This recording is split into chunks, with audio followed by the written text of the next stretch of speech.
I want to, because I think some of these comments segue into my other question. And Megan, I keep using your line because it speaks to my heart. You called it the instructor heart.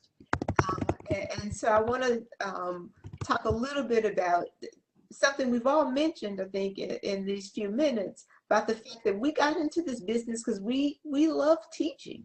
We love this sort of helping other folks to learn and enjoy these topics and ignite ideas. And how do we do that in this remote setting? How did that happen? What are ways in which to mark those moments? So, Megan, any comments? Sure. Well, this was something that I noticed as a transition for myself when I first started online teaching.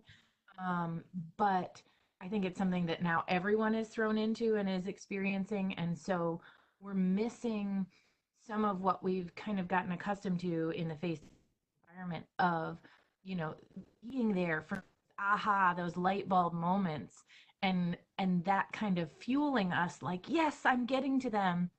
And there's a different way that happens online. It doesn't not happen because you don't see it, but you hear about it later. And so one of the things that I tend to do in my classes, online, is incorporate more reflective assignments, especially at the end of the semester, so that students have an opportunity to say, wow, when we talked about this, it really made a difference, and I'm already interacting differently with my niece or nephew, or things like that. You don't get to see it and be a part of it in that moment like you do face to face, but it still is happening for the students. And it's really important that you build in opportunities for them to tell you about it. Otherwise, you don't know that it's happening, and it seems way less fulfilling than when you get to hear about those kinds of moments. And I'd like to, I have an example of building that in. So in my research methods class, their final, each week they have a prompt that is more like a discussion board. And the last week's prompt is, well, name one thing that you've learned about research methods.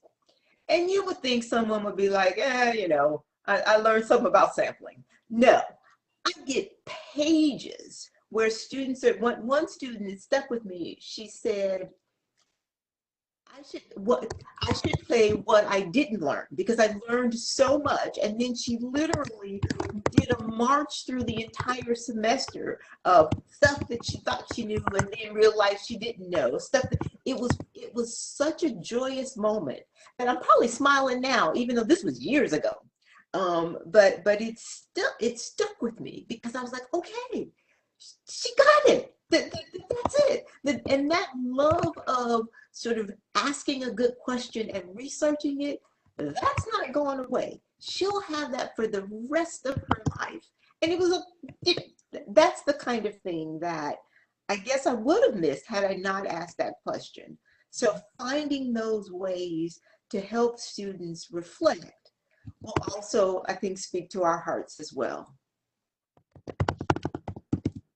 Yeah, I also do that as like a final extra credit, basically, where I ask them to list, because medical terminology is so like there's so much of it. I ask them to talk about 5 things they've learned or want to learn more about in the future.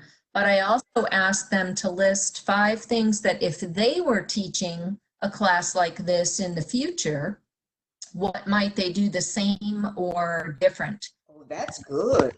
That gives me ideas of even things that I could do to modify my class for future semesters. I like that, Nancy. I like that one. Anyone else?